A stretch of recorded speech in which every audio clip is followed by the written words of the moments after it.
I thought I had kind of a hot take the other day when I said that maybe it was a good thing that the 8 surrender Dems betrayed all of us, and that we got really clear evidence of how Chuck Schumer is not equipped to meet the moment and not capable of leading and unifying an opposition party against fascism. But like, maybe it's good we found that out now, because in the post-Trump era, we need elected officials who are going to be fighters for democracy, fighters for justice, and will get accountability for everything that is happening now. And if we had these kind of lily-livered, weak, Merrick Garland-esque politicians who prioritize their own personal wealth, corporate interest above us, above justice, and also who treat their Republican colleagues as if they are legitimate elected officials rather than full-on fascists, absolutely supporting Donald Trump's attempt to destroy our democracy and institute himself as a king, that they're still operating in like 1975 level politics, where they think these are our colleagues and we can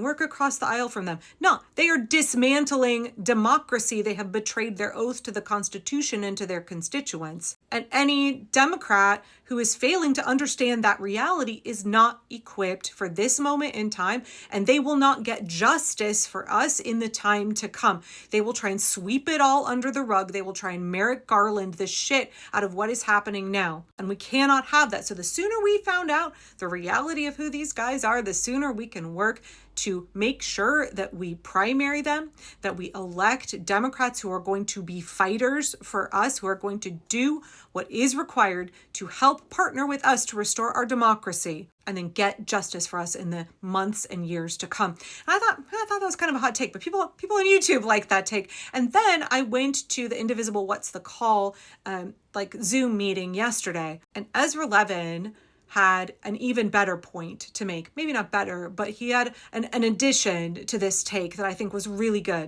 Also, I'm really sorry that my stomach is growling really loud in this video. I'm super hungry, but we're just gonna roll with it. We're gonna roll with it. I'm not gonna cut away if there's a big gurgle. Okay, so what Ezra was saying was, actually, we needed to find this out with the shutdown, not for the post-Trump era, but for the midterms. Some of y'all know that Indivisible has launched indivisible2026.org. Please go check it out, because it absolutely dovetails into what I'm talking about here. So Ezra was saying that, we're pretty clear here from experts on authoritarianism, from what we've seen in other countries where would-be autocrats try and undermine elections and install themselves against the will of the people, that what Donald Trump and the fascist Republicans are trying to do in the midterms is that they're gonna try and steal the election. And not in the same way that Donald Trump falsely claimed it in 2020, right? We know that would-be autocrats try to claim that legitimate election results are not valid. That is precisely what Donald Trump did on January 6th. And he's going to try and do it again in the midterms, because Donald Trump lost to Joe Biden in the 2020 election. He could not accept the reality of that outcome, because autocrats want to undermine elections so they can install themselves as dictators. And so when Donald Trump got, unfortunately, legitimately reelected this time, he picked all loyalists for his government, right? One of the big things that we know was like his deciding factor in whether or not you got picked to be in his government is you had to be an election denier. You had to be a January 6th supporter. And we now know that the Republicans are going to get their asses handed to them in 2026. They got their asses handed to them in November 2025, and the momentum is just building. The more awful things Donald Trump and the Republicans do, their approval numbers are just like plummeting. The midterms are likely to be a blowout. Calling it a blue wave is going to be a dramatic understatement. And that is why Republicans are trying so hard to gerrymander. They had this pathetic attempt in Texas, which is now backfiring on them real bad. But they're also trying to gerrymander in Indiana and Florida and Ohio. One of the Carolinas, don't get mad at me, folks, in North and South Carolina. I can't remember which one off the top of my head. We know what is likely to happen in 2026 in the midterms is that Democrats are going to sweep really, really hard.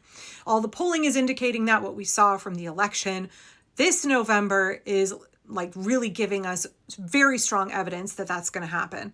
But then we know Donald Trump is already laying the groundwork. He's been laying the groundwork with this kind of rhetoric as far back as 2016, that the election results will not be legitimate unless he wins, unless the Republicans win. They're going to try and come in and say that these election results are somehow fraudulent, not legitimate, and they're going to try and install Republicans. And that way they will try and seize control of the government. This is precisely what Slobodan Milosevic tried to do in Serbia. Would-be autocrats rarely cancel elections. What they do is that they don't give a shit how the election turns out. They claim that they won and their guys won. They are going to strong arm a victory, and just like anything a would-be autocrat does, Donald Trump this entire year should just be like a whole lesson to everybody in the United States of how an autocrat operates. It's the same way your narcissistic ex-boyfriend operated. They try to seize power and they see who pushes back. They try to take things they do not have a right to have, powers they do not have a right to exercise, and then they wait and see who pushes back. If nobody fights back, they say, cool, we've claimed this power now. We have moved the needle. We have taken away some of your freedoms. If you do not defend your freedoms, they don't exist. You must exercise your rights in order to defend them. This is why the chilling of dissent from the Trump regime, trying to make you afraid to exercise your rights so that you obey in advance. You cede your rights in advance. That is a key component of any fascist agenda. They get you to give up on your own because they know if you fight back that they can't win. And what is going to likely happen after the midterms when Democrats sweep is that Donald Trump and the Republicans are going to come in and claim victory anyway. And then what is crucial after that is how Democrats respond. If the Republicans in the midterms come in and try to falsely claim a victory, we have to have millions of people in the streets. Like we've all got to be out in the streets. But concurrently, every Democratic elected official and any Republican who has a shred of decency and morality left, they must vigorously defend the election results. And what we saw with the surrender Dems this past week is that those are not folks who are going to fight for us. They're not going to fight for us for justice in the post-Trump era. And Ezra's absolutely right. They're not going to fight for us in the midterms, after the midterms. They're not going to fight to make sure that the free and fair election results are upheld. They will roll over. Ezra said, when you talk with experts on authoritarianism and when you look at historical movements where an authoritarian has tried to falsely claim that they or their folks have won an election, he said it really matters what kind of opposition party you have in that moment. You need an opposition party who is willing to make hard political sacrifices and to make sure that they are the kind of opposition party that is united against the attempt to steal a legitimate election. And that when you have a fractured party that doesn't understand the moment and doesn't engage in the correct and vigorous strategies, it becomes much harder to save your democracy. This is part of the reason that Ezra and Indivisible are pushing for Chuck Schumer to be removed. It's part of the reason why I'm pushing.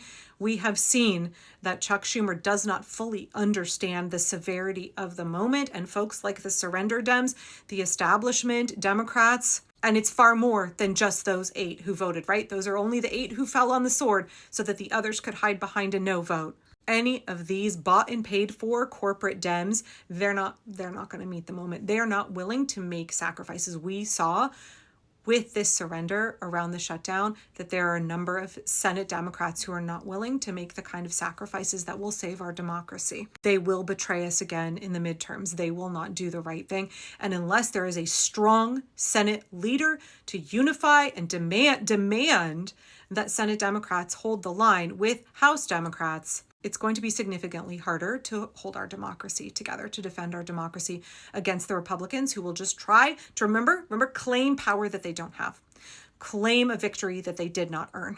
Because too many of the Democrats all year long have sat by, and not even sat by, they've even voted.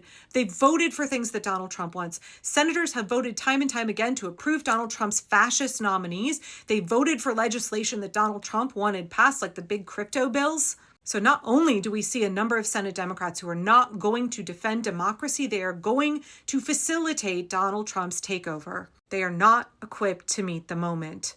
And there currently is a devastating lack of leadership that is able to whip the party to vote together on behalf of us, the American people, and on behalf of the future of this country. That's why Chuck Schumer has to go. He has to go. We have to show people there are folks in the party willing to reform it. We have to give the people leadership that they can believe in and work to restore trust. The first way that Democrats can work to redeem themselves is by removing Chuck Schumer. And then we need a Democratic Party that will fight for us in 2026 and beyond.